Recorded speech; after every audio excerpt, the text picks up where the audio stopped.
O delegado territorial da Xunta na Coruña, Ovidio Rodeiro, visitou unha vivenda de aluguer social situada en Porto do Son que ven de ser adxudicada a unha familia da localidade en risco de exclusión. O delegado territorial estivo acompañado polo alcalde José Luís Soujo e pola concelleira de Servizos Sociais, Educación e Sanidade, Magdalena Pérez.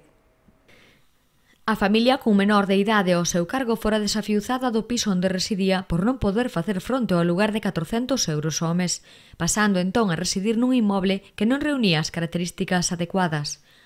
O piso procede do convenio suscrito no seu día polo Instituto Galego de Vivenda e Solo coa banca para a posta a disposición de persoas en grave risco de exclusión social dunha bolsa de vivendas en réxime de alugueiro. Conta con todos os servizos, está equipado con cociña amoblada, vitrocerámica, forno, campá extractora, quentador eléctrico e armarios encaixados, ademais de 2 baños completos. A Xunta de Galicia aposta por este tipo de convenios dirixidos a poñer a disposición dos cidadáns e nomeadamente dos máis vulnerables vivendas desocupadas, ofrecendo incentivos aos propietarios das mesmas e axudas aos adxudicatarios.